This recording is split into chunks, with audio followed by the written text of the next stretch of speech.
Mon ancienne colocataire m'a envoyé. Le gars que tu as fait renvoyer pour agression vient d'emménager dans l'appartement juste au-dessus du tien. Mon ancienne colocataire m'a envoyé. Le gars que tu as fait renvoyer pour agression vient d'emménager dans l'appartement juste au-dessus du tien.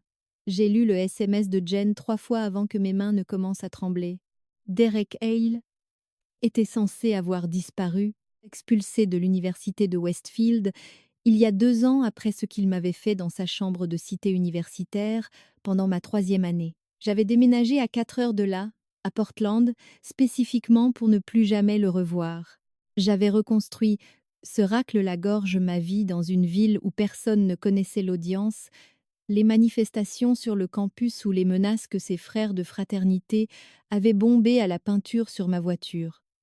Mais Jen en était certaine, elle l'avait vu porter des cartons dans les escaliers extérieurs menant à l'unité du 3e étage hier après-midi. Elle avait reconnu son visage immédiatement malgré la barbe qu'il s'était laissé pousser. Elle avait attendu d'être absolument sûre avant de m'envoyer un message, allant même jusqu'à passer devant l'immeuble ce matin pour vérifier le nom sur sa boîte aux lettres. Derek Hale, appartement 3B, directement au-dessus de mon appartement 2B. Je suis restée figée sur mon canapé, essayant de traiter l'impossibilité de la chose. Portland comptait plus de 600 000 habitants, des milliers d'immeubles résidentiels. Comment Derek avait-il pu se retrouver par hasard dans l'unité située directement au-dessus de la mienne? Mais alors même que j'essayais de me convaincre qu'il s'agissait d'une coïncidence, mon instinct connaissait la vérité. Derek ne faisait rien au hasard. Il avait planifié cela. L'agression s'était produite en novembre de ma 3e année à Westfield. J'étais allée à une fête dans la maison de la fraternité de Derek avec des amis. J'avais accepté un verre qu'il m'avait offert pendant que nous discussions d'un cours de sciences politiques que nous suivions tous les deux. La chose suivante dont je me souvenais clairement, c'était de me réveiller dans sa chambre, mes vêtements à moitié retirés et Derek sur moi.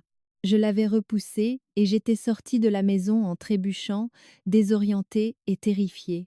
Mes amis m'avaient trouvée assise sur le trottoir 3 pâtés de maison plus loin, à 2 heures du matin, incapable d'expliquer ce qui s'était passé. Le kit de viol à l'hôpital avait montré des preuves de contact sexuel.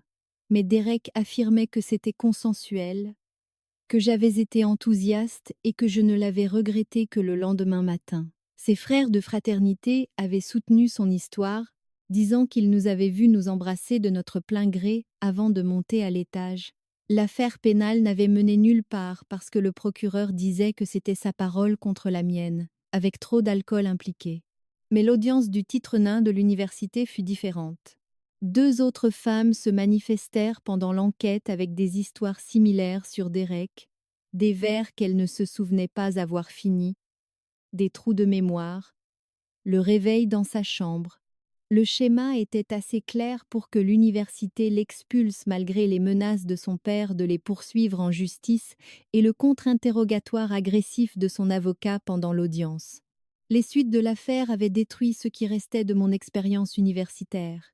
Les amis de Derek m'avaient harcelée constamment, me traitant de menteuse qui avait ruiné l'avenir d'un homme innocent. Quelqu'un s'était introduit dans ma chambre et avait déchiqueté tous mes vêtements. J'avais reçu des messages anonymes détaillant ce qu'il voulait faire aux menteuses qui faisaient de fausses accusations. La sécurité du campus m'avait accompagnée à mes cours pendant 3 mois jusqu'à ce que Derek finisse par quitter la ville.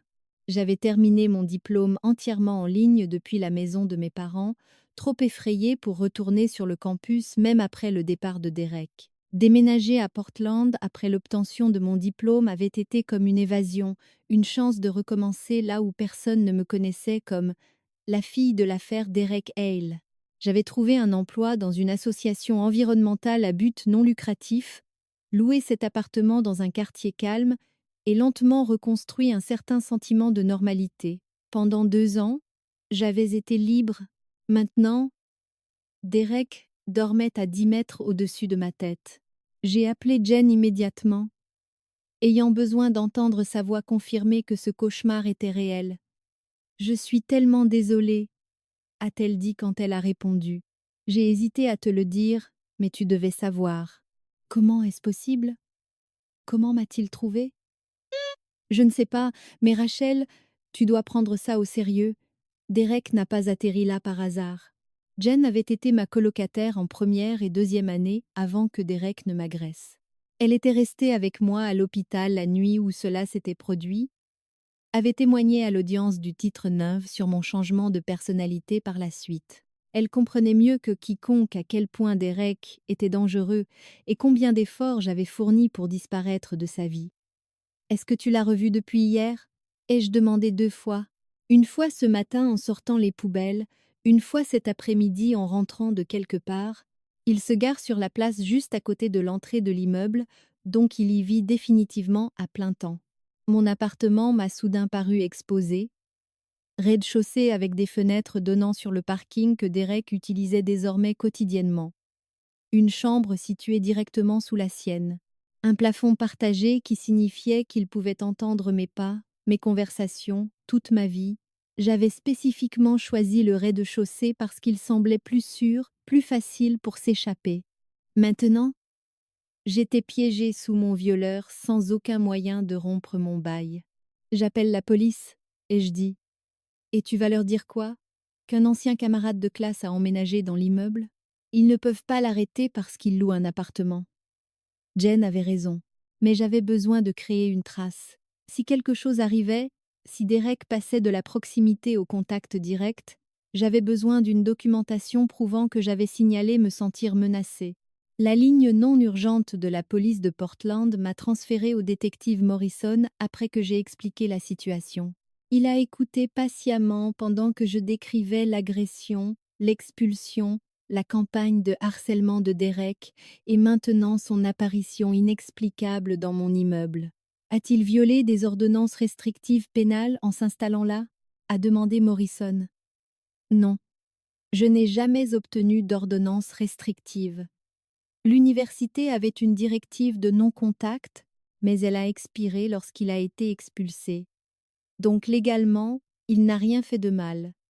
Il a le droit de louer un appartement où il le souhaite. La frustration dans la voix de Morrison suggérait qu'il avait déjà eu cette conversation avec d'autres femmes dans des situations similaires. Mais ça ne peut pas être une coïncidence, ai-je insisté. J'ai déménagé à 4 heures d'ici spécifiquement pour l'éviter. Comment savait-il seulement que j'habitais à Portland? C'est inquiétant, je suis d'accord. Mais à moins qu'il n'ait proféré des menaces ou qu'il ne vous ait contacté directement, il n'y a rien de criminel à ce qu'ils vivent dans le même immeuble. Ce que je peux faire, c'est créer un rapport d'incident documentant vos inquiétudes.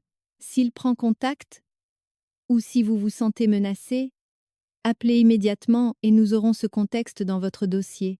C'était mieux que rien. Morrison a pris des notes détaillées sur l'agression, l'expulsion et les antécédents de harcèlement de Derek. Il m'a également suggéré de prévenir mon propriétaire de la situation et d'envisager l'installation de caméras de sécurité à l'intérieur de mon appartement pour documenter tout comportement inquiétant. Cette nuit-là, je suis restée allongée dans mon lit à écouter les bruits de pas au-dessus de moi. Des pas d'homme lourd, faisant les 100 pas de ce qui devait être la chambre de Derek à son salon. Et, inversement, vers 23 heures, j'ai entendu des meubles traîner sur le sol directement au-dessus de ma tête, assez fort pour que les cadres sur mon mur tremblent. Le bruit a continué pendant 1 heure, délibéré et excessif, comme s'il réarrangeait tout son appartement spécifiquement pour me déranger. J'ai saisi mon téléphone pour enregistrer le bruit, créant la documentation que le détective Morrison avait suggérée. Mais surtout, je restais là, terrifiée, sachant que Derek était éveillé au-dessus de moi, sachant qu'un simple plafond nous séparait, sachant qu'il était là, haut en train de penser à moi. Le lendemain matin, je l'ai vu pour la première fois. Je partais travailler vers 7h30 quand j'ai entendu des pas dans l'escalier extérieur. La porte de mon appartement faisait face à la cage d'escalier et j'avais bêtement ouvert sans vérifier d'abord. Derek descendait du 3e étage, une tasse de café à la main, vêtu d'une tenue professionnelle comme s'il avait un rendez-vous important. Il s'est arrêté sur le palier entre les étages quand il m'a vu. Nos regards se sont croisés pendant 3 secondes qui ont semblé durer 3 heures. Puis il a souri. Pas un sourire amical, mais le sourire de quelqu'un qui vient de gagner quelque chose. Rachel, a-t-il dit, mon nom sonnant comme une obscénité dans sa bouche. Le monde est petit. Je n'ai pas répondu. Je ne pouvais pas répondre. Ma main était figée sur la poignée de la porte. Chaque muscle était verrouillé. Derek a continué à descendre les escaliers, passant à moins de 60 centimètres de moi, assez près pour que je sente son eau de Cologne, la même qu'il portait la nuit où il m'avait agressé, un parfum qui déclenche encore des crises de panique quand je le croise en public. Il l'avait porté délibérément. Il voulait que je me souvienne. Après qu'il se soit éloigné vers le parking, je suis restée paralysée sur le pas de ma porte pendant 5 minutes avant de pouvoir forcer mon corps à bouger. Mes mains tremblaient si fort que j'ai laissé tomber mes clés de voiture 2 fois en essayant de déverrouiller ma portière. Le trajet jusqu'au travail fut un brouillard. J'ai appelé pour dire que j'étais malade depuis le parking, incapable de faire face à mes collègues alors que je m'effondrais. Puis j'ai appelé le détective Morrison pour signaler la rencontre. Il vous a parlé? Le ton de Morrison s'est durci. Qu'a-t-il dit exactement? Juste mon nom et le monde est petit. Mais la façon dont il l'a dit, sa façon de sourire, c'était une menace. Malheureusement, vous saluer dans un couloir commun n'est pas illégal, mais je documente cette interaction. S'il vous approche à nouveau, essayez de l'enregistrer. J'ai passé la journée à faire des recherches sur mes options juridiques. Les résultats étaient déprimants. Derek n'avait violé aucune loi en emménageant dans mon immeuble ou en me disant bonjour. Une ordonnance restrictive exigeait des preuves de menace ou de harcèlement, et le monde est petit ne remplissait pas ces critères. Mon bail avait encore 10 mois à courir avec une pénalité de 3 000 $ pour rupture anticipée que je ne pouvais pas me permettre. Même si je pouvais rompre le bail, déménager exigeait le premier et le dernier mois de loyer plus la caution pour un nouvel endroit, soit au moins 4 500 $ que je n'avais pas. J'étais piégée financièrement et juridiquement alors que mon violeur vivait à 10 mètres au-dessus de moi. Ce soir-là, les bruits d'en haut se sont intensifiés. Derek a commencé à mettre de la musique à 20 et 1-0, assez fort pour faire vibrer mon plafond. Pas tout à fait assez fort pour violer les arrêtés sur le bruit, mais assez fort pour rendre le sommeil impossible. À minuit, la musique s'est arrêtée et les pas ont commencé. Des allers-retours, incessants, directement au-dessus de ma chambre pendant des heures. J'ai consulté le code de l'ordonnance sur le bruit de Portland et j'ai découvert que les plaintes exigeaient plusieurs violations documentées à des niveaux de décibels spécifiques. Derek restait juste en dessous du seuil, rendant ma vie misérable tout en restant techniquement dans la légalité. J'ai tout enregistré malgré tout, constituant un dossier de preuves qui pourrait éventuellement prouver un schéma de harcèlement. Jen a appelé ce soir-là pour prendre de mes nouvelles. Quand je lui ai parlé de la rencontre dans le couloir et du bruit, elle n'a pas hésité. Je viens passer le week-end avec toi. Tu ne devrais pas être seule là-bas. Tu n'as pas besoin de faire 4 heures de route pour ça. Si, Rachel.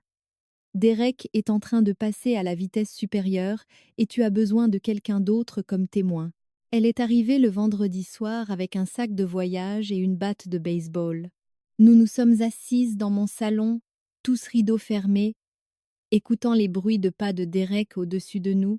Vers 22 heures, Jen a levé les yeux vers le plafond et a dit doucement « Le rythme des pas avait changé quand elle était arrivée. » Elle avait raison, les bruits de pas qui étaient aléatoires devinrent délibérés, concentrés dans la zone située directement au-dessus de l'endroit où nous étions assises.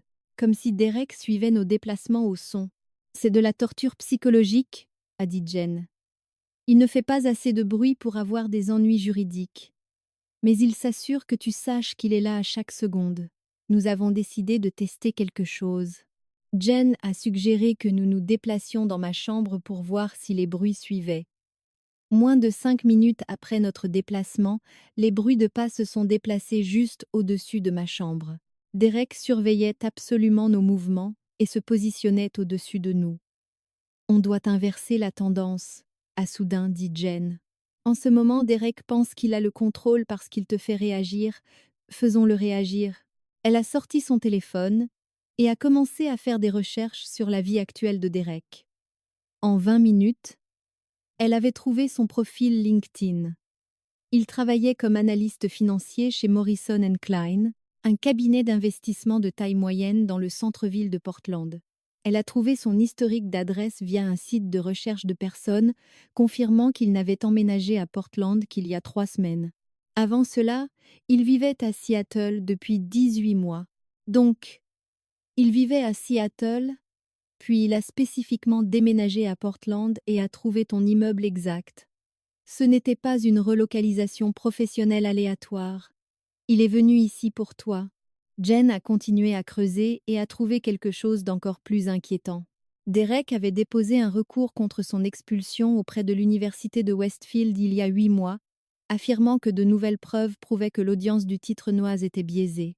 L'appel était toujours en cours, mais s'il réussissait, cela effacerait l'expulsion de son dossier et lui permettrait potentiellement de me poursuivre pour diffamation. C'est pour ça qu'il est ici, a dit Jen en me montrant les documents juridiques qu'elle avait trouvés. Il est en train de monter un dossier de harcèlement contre toi. S'il peut te pousser à le confronter ou à porter des accusations, il l'utilisera pour prouver que tu es obsédé par l'idée de ruiner sa vie. La prise de conscience était révoltante. Chaque bruit, chaque rencontre, chaque sourire était conçu pour me faire réagir. Derek voulait que j'appelle la police à plusieurs reprises, que je le confronte, que je dise aux gens qu'il me traquait. Ensuite, il pointerait son comportement parfaitement légal et affirmerait que c'était moi qui étais instable et qui portais de fausses accusations. L'appel à Westfield citerait mon harcèlement continu comme preuve que l'accusation originale était vindicative plutôt que véridique. Alors qu'est-ce que je fais ? Ai-je demandé. Documente tout méticuleusement. Mais ne réagis pas, ne le confronte pas, ne lui parle pas, ne lui donne rien qu'il puisse utiliser. Et on va découvrir si tu es la seule. L'instinct de Jen était bon. Si Derek avait agressé plusieurs femmes à Westfield, il avait probablement continué ce schéma à Seattle. Nous avons passé le week-end à chercher des affaires judiciaires ou des plaintes impliquant le nom de Derek.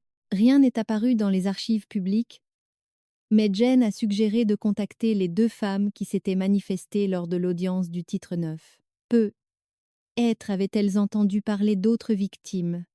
J'avais encore leurs coordonnées. L'une avait obtenu son diplôme et déménagé en Californie. L'autre, Amanda, travaillait dans la région de Boston. J'ai envoyé à Amanda un email soigneusement formulé expliquant que Derek avait déménagé à Portland et lui demandant si elle avait eu des nouvelles de lui depuis l'expulsion. Sa réponse est arrivée en moins d'1 heure. « Rachel, merci mon Dieu que tu m'aies contactée. Derek a systématiquement retrouvé et harcelé les femmes de l'audience. Il m'a trouvée à Boston il y a 6 mois, a emménagé dans mon quartier, a commencé à apparaître dans ma salle de sport et à mon épicerie. J'ai déposé une plainte à la police. Mais ils ont dit qu'il ne violait aucune loi. Ensuite, il a déposé une plainte au civil contre moi pour diffamation, affirmant que j'avais menti lors de l'audience du titre 9. Les frais juridiques m'ont détruite financièrement. Je me noie sous les dettes en essayant de me défendre contre ses avocats. Il nous fait vivre un enfer à toutes en restant juste à la limite de la légalité, puis utilise nos réactions comme preuve que nous sommes des menteuses instables.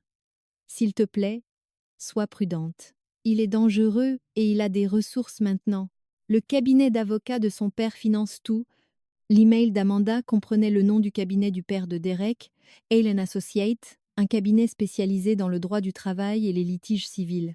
Elle m'a également transféré des documents judiciaires de son affaire de diffamation, montrant la stratégie juridique de Derek. Il arguait que les femmes qui avaient témoigné contre lui avaient coordonné de fausses accusations pour ruiner sa réputation, que nous étions motivés par la recherche d'attention et la vindicte plutôt que par un véritable traumatisme. La plainte réclamait 500 000 $ de dommages et intérêts pour détresse émotionnelle et perte d'opportunités éducatives. Jen a lu les documents par-dessus mon épaule. Il utilise le système judiciaire comme une arme. Même si Amanda gagne, elle a dépensé des dizaines de milliers de dollars pour se défendre. La procédure est la punition. Et je suis la suivante. C'est pour ça qu'il a emménagé ici, pour me pousser à faire quelque chose qu'il pourra utiliser au tribunal. Nous avions besoin d'un avocat immédiatement. Jen a trouvé une avocate spécialisée dans les droits civils nommée Caroline Fletcher, qui s'était spécialisée dans les affaires de titre neuf et de harcèlement. Fletcher a accepté de nous rencontrer le lundi matin. Quand nous lui avons expliqué la situation, elle a hoché la tête sombrement. J'ai déjà vu ce schéma. Les hommes expulsés ou licenciés pour inconduite sexuelle intentent de plus en plus de poursuites de représailles contre leurs accusatrices.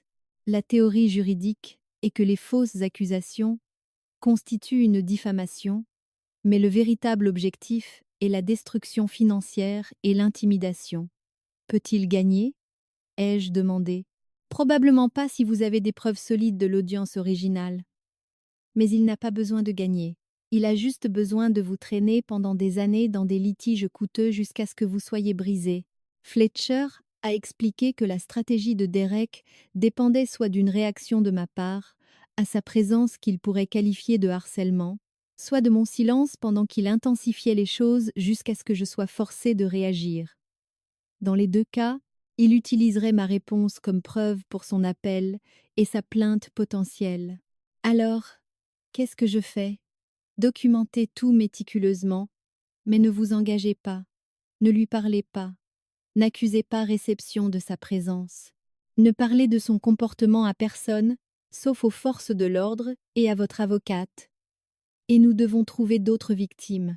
Si nous pouvons établir un schéma de ce comportement de représailles exact avec plusieurs femmes, nous pourrons potentiellement obtenir une ordonnance restrictive basée sur le harcèlement et le stalking plutôt que sur ses actions individuelles. Fletcher a également suggéré que je contacte le bureau du titre 9 de l'Université de Westfield pour les informer du harcèlement systématique de Derek envers les femmes de l'audience. Cela pourrait avoir un impact sur son appel si l'université savait qu'il visait les mêmes femmes dont il prétendait qu'elles avaient fabriqué des accusations contre lui. J'ai appelé la coordinatrice du titre 9 cet après-midi-là.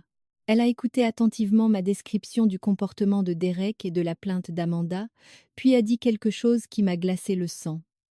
Nous devons programmer un entretien avec vous immédiatement. L'appel de Derek inclut des allégations selon lesquelles vous et les autres femmes aviez des relations personnelles qui ont motivé de fausses accusations. Il prétend que vous avez coordonné vos histoires à cause d'une jalousie amoureuse impliquant un autre étudiant. L'audience d'appel est prévue pour le mois prochain. L'accusation était si absurde que j'ai failli rire. Je connaissais à peine les autres femmes avant l'enquête du titre 9. Nous nous étions rencontrés pour la première fois pendant le processus d'audience, mais les avocats de Derek avaient construit une fiction élaborée impliquant de prétendus messages textes et des liens sociaux qui prouveraient soi-disant une coordination. La coordinatrice du titre 9 a expliqué que sans ma coopération à l'audience d'appel, Derek pourrait réussir à faire annuler son expulsion. Je ne peux pas retourner sur le campus, ai-je dit. Derek vit dans mon immeuble. Il saura si je voyage jusqu'à Westfield. Nous pouvons faire un témoignage par vidéo, mais nous avons besoin de votre déclaration sur le comportement actuel de Derek et si cela correspond au schéma de son époque sur le campus. J'ai accepté de fournir une déclaration écrite détaillée et un témoignage vidéo, mais le calendrier était inquiétant. Si Derek savait que l'audience d'appel était le mois prochain, son harcèlement allait probablement s'intensifier alors qu'il essayait de provoquer une réaction qu'il pourrait utiliser comme preuve. Fletcher a confirmé mes soupçons quand je l'ai rappelé. Les audiences d'appel déclenchent souvent une escalade parce que l'agresseur sait que le temps presse pour construire son contre-récit.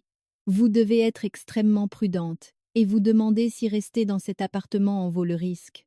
Mais je n'avais nulle part où aller. Déménager exigeait de l'argent que je n'avais pas, et j'aurais eu l'impression de laisser Derek gagner. J'avais déjà laissé Derek me chasser du campus et de Westfield. Je n'allais pas le laisser me chasser de Portland aussi. Jen a dû retourner en Californie le dimanche soir, me laissant à nouveau seule dans l'appartement. Cette nuit-là, la campagne de bruit de Derek a atteint de nouveaux sommets. De la musique jusqu'à 2 heures du matin, des meubles traînés, des portes claquées, des bruits de pas qui semblaient délibérément lourds. J'ai tout enregistré sur mon téléphone, surveillant que les mesures de décibels restent juste en dessous du niveau qui justifierait une plainte pour tapage. Vers 3 h du matin, j'ai entendu quelque chose de nouveau. Des voix. Derek parlait à quelqu'un dans son appartement et il parlait assez fort pour que je puisse les entendre à travers le plafond. Je ne pouvais pas distinguer les mots, juste le rythme de la conversation, puis des rires. Derek et celui qui était avec lui riaient de quelque chose, le son traversant le plancher jusqu'à ma chambre où je restais épuisée et terrifiée. Le message psychologique était clair. Derek était à l'aise, social, vivant sa vie normalement pendant que je souffrais sous lui. J'étais le problème, l'instable, la femme qui ne pouvait pas passer à autre chose après une rencontre consensuelle survenue il y a 2 ans. Le mardi matin, j'ai trouvé quelque chose qui a tout changé.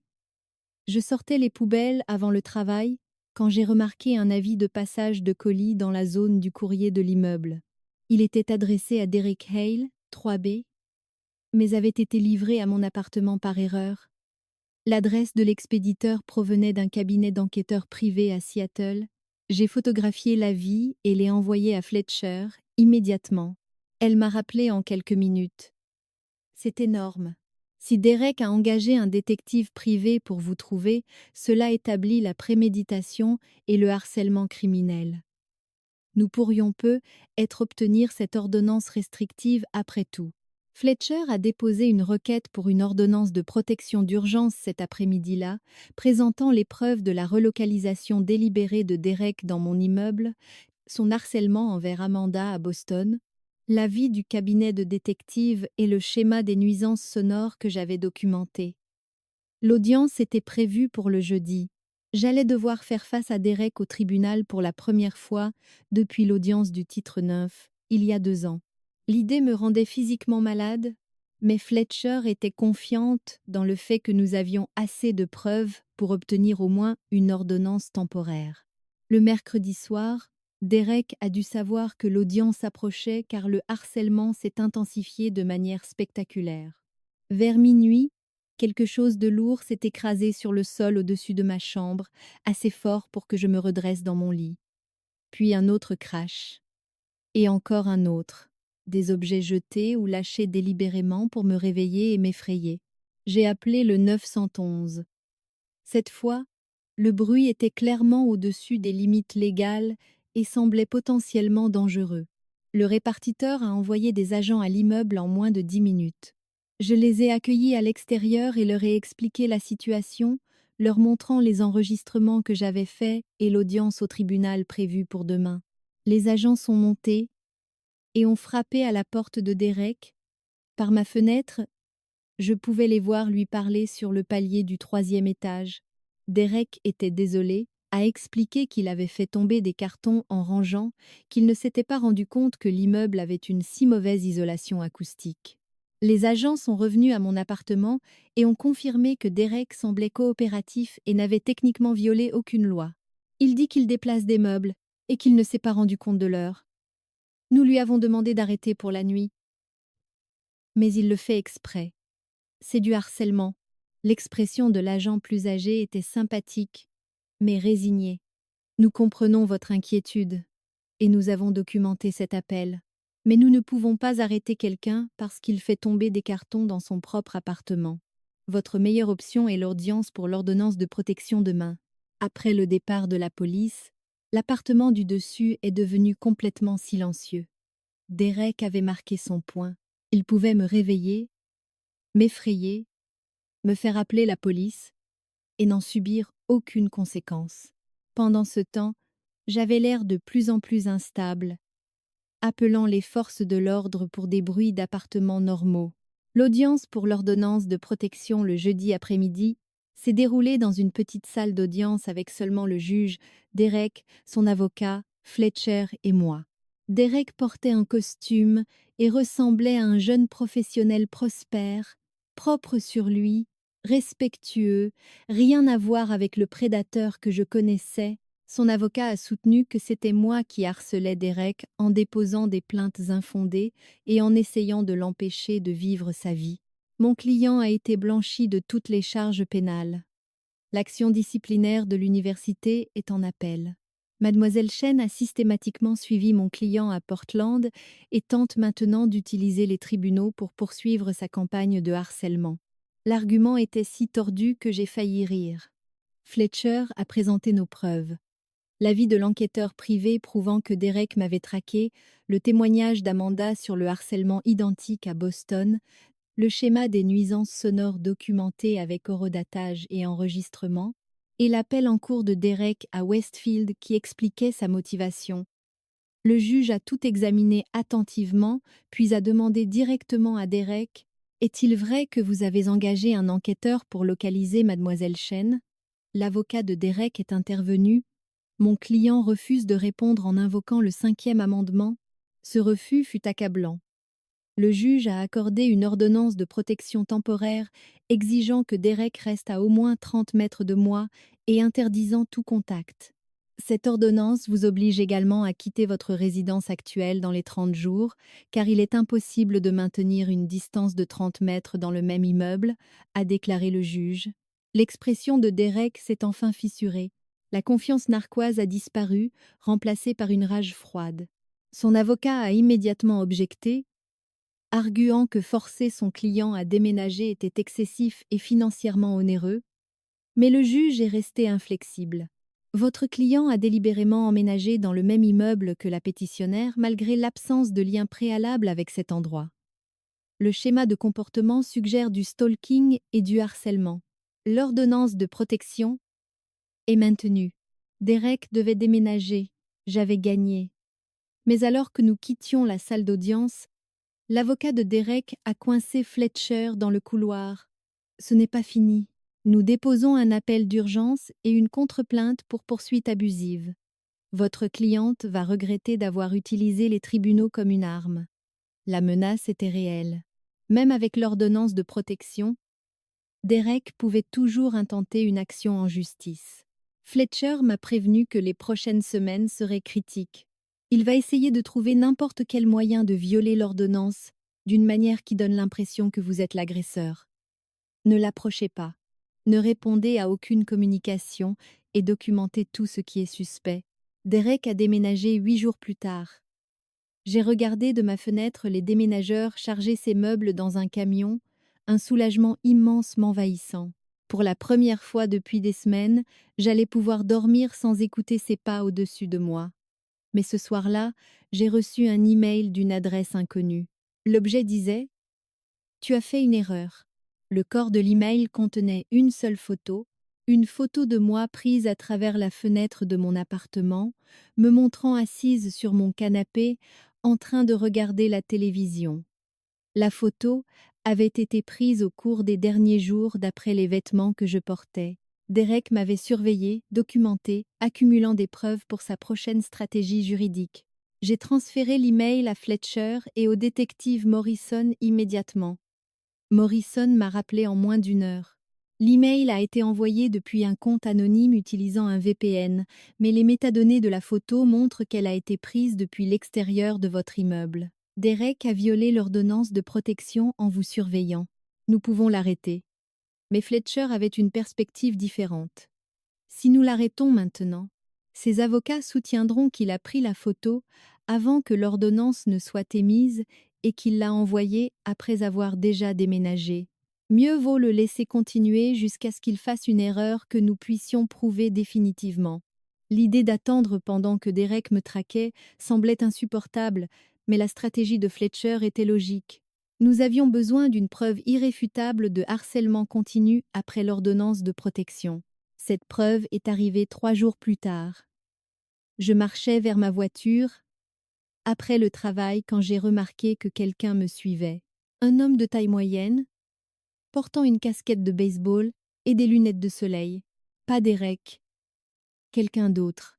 J'ai sorti mon téléphone et fait semblant de passer un appel tout en activant la caméra vidéo. L'homme m'a suivi dans le parking, gardant ses distances mais traquant clairement mes mouvements. Quand j'ai atteint ma voiture, il est passé devant moi et j'ai capté son visage à la caméra. Ensuite, j'ai conduit directement au poste de police. Le détective Morrison a examiné les images et a passé le visage de l'homme dans leur base de données. Son nom est Craig Patterson. C'est un détective privé licencié dans l'Oregon, du même cabinet que l'avis de colis que vous avez photographié. Derek avait engagé quelqu'un pour me suivre même après l'ordonnance de protection. Morrison a contacté le cabinet de détective et a confirmé que Craig avait été engagé par le cabinet d'avocats du père de Derek pour mener une surveillance. L'ordonnance de protection interdisait explicitement à Derek de me contacter directement ou par l'intermédiaire de tiers. Il l'avait violée d'une manière qui était désormais documentée et prouvable. Morrison a arrêté Derek le lendemain matin dans son nouvel appartement. Cette fois, les accusations étaient de harcèlement criminel et violation d'une ordonnance de protection, 2 délits qui entraînaient une peine de prison réelle. Derek a payé sa caution en quelques heures, mais l'arrestation a déclenché quelque chose d'important. Le bureau du titre 9 de l'université de Westfield m'a contacté pour dire que l'audience d'appel de Derek avait été reportée indéfiniment en attendant la résolution des charges pénales. Il ne pouvait pas réintégrer un étudiant qui traquait activement la femme qu'il avait agressée. Fletcher a également déposé une motion d'urgence pour prolonger et renforcer l'ordonnance de protection, exigeant que Derek reste à au moins 150 mètres et interdisant toute surveillance par des tiers. À l'audience, l'avocat de Derek a soutenu que le détective avait été engagé pour documenter mon comportement en vue de l'affaire de diffamation en cours et non pour me harceler. Mais le juge n'a pas été sensible à cet argument. Votre client a reçu l'ordre explicite de n'avoir aucun contact avec la pétitionnaire. Engager quelqu'un pour la suivre est un contact par procuration. L'ordonnance de protection renforcée est accordée. Le procès de Derek a eu lieu 4 mois plus tard. Le procureur l'a accusé de stalking, de harcèlement et de 2 chefs de violation d'une ordonnance de protection. Les preuves étaient accablantes. L'emménagement dans mon immeuble, le détective privé, l'email avec ma photo et les images de surveillance de Craig. Mais la stratégie de défense de Derek était prévisible. Son avocat a soutenu que c'était moi l'agresseur, que je l'avais faussement accusé il y a des années et que j'utilisais maintenant le système judiciaire pour continuer à le persécuter. Mon client a déménagé à Portland pour le travail, par coïncidence s'est retrouvé dans le même immeuble que son accusatrice et a été systématiquement harcelé depuis lors. L'ordonnance de protection a été obtenue sous de faux prétextes et les tentatives de mon client pour documenter le véritable harcèlement de mademoiselle Chen à son égard ont été transformées en accusations criminelles. L'accusation a appelé Amanda à témoigner sur la campagne de harcèlement identique de Derek à Boston. Ensuite, ils ont appelé le détective Morrison pour présenter les rapports de surveillance du cabinet de détective, qui comprenaient des journaux détaillés de mes mouvements quotidiens, des photos prises à travers mes fenêtres et des notes sur mes relations et mes routines. Les rapports prouvaient l'obsession et la planification de Derek. Enfin, j'ai témoigné sur l'agression, l'audience du titre 9 et le harcèlement croissant après que Derek a emménagé au-dessus de moi. Le contre-interrogatoire de son avocat fut brutal, suggérant que j'étais mentalement instable, que j'avais fabriqué l'agression, que j'avais suivi Derek à Portland plutôt que l'inverse. Mais Fletcher m'avait bien préparé. Je suis restée calme. J'ai répondu par des faits et j'ai laissé les preuves parler d'elles-mêmes. Le jury a délibéré pendant 6 heures avant de rendre des verdicts de culpabilité sur tous les chefs d'accusation. Le juge a condamné Derek à 2 ans de prison dans le comté avec crédit pour le temps déjà purgé, plus 5 ans de liberté surveillée exigeant un monitoring par GPS et une interdiction absolue de contact avec moi. L'expression de Derek alors qu'on l'emmenait était une haine pure. Mais pour la première fois depuis des mois, je me sentais en sécurité. Les suites de l'affaire prirent plus de temps à se résoudre. Le cabinet d'avocats du père de Derek a abandonné la plainte pour diffamation contre Amanda et n'en a jamais déposé contre moi, reconnaissant apparemment qu'il n'avait aucun dossier après la condamnation pénale. L'université de Westfield a formellement rejeté l'appel de Derek et a maintenu son expulsion sur la base de sa condamnation pour harcèlement criminel. La coordinatrice du titre 9 m'a dit qu'ils révisaient leur politique pour mieux suivre les étudiants expulsés et informer les victimes si des individus dangereux tentaient de se réinscrire ou de faire appel. Je suis restée en thérapie pendant plus d'1 an, travaillant sur le traumatisme de l'agression originale et de la campagne de harcèlement de plusieurs mois menée par Derek. Le docteur Raymond m'a aidé à comprendre que le stalking de Derek avait été une continuation de l'agression, une autre façon de violer mon autonomie et ma sécurité. Le rétablissement n'a pas été linéaire, mais j'ai progressivement cessé de regarder constamment par-dessus mon épaule et j'ai appris à me sentir en sécurité dans mon appartement à nouveau. 2 ans après la condamnation de Derek, j'ai reçu une lettre d'une femme nommée Stéphanie qui avait étudié à Westfield avec nous. Elle m'a écrit que Derek l'avait agressée pendant sa première année, mais qu'elle avait eu trop peur de le signaler. Après avoir vu la couverture médiatique de sa condamnation pour harcèlement, elle avait enfin déposé une plainte formelle auprès de l'université. Sa déclaration a conduit 2 autres femmes à se manifester avec des histoires similaires. Le schéma que Fletcher et moi avions soupçonné était encore plus étendu que ce que nous savions. Derek n'était pas seulement un prédateur. C'était un récidiviste qui avait passé des années à perfectionner ses méthodes. Aujourd'hui, je travaille comme avocate de soutien aux victimes, spécialisée dans les affaires de titre nain et les survivants de harcèlement. J'aide d'autres femmes à naviguer dans le système juridique, à documenter le harcèlement et à comprendre leurs droits lorsque les institutions ne parviennent pas à les protéger. Derek est toujours en prison, purgeant le reste de sa peine. Sa date de sortie est dans 8 mois, mais le monitoring par GPS et les clauses de non-contact de sa liberté surveillée se poursuivront pendant des années. Je sais qu'il essaiera probablement de recommencer un jour, que ce soit avec moi ou une autre victime. Les prédateurs ne s'arrêtent pas simplement parce qu'ils se font prendre une fois, mais cette fois, il y a un schéma documenté, un casier judiciaire et un réseau de survivantes prêtes à soutenir toute future victime qui se manifestera.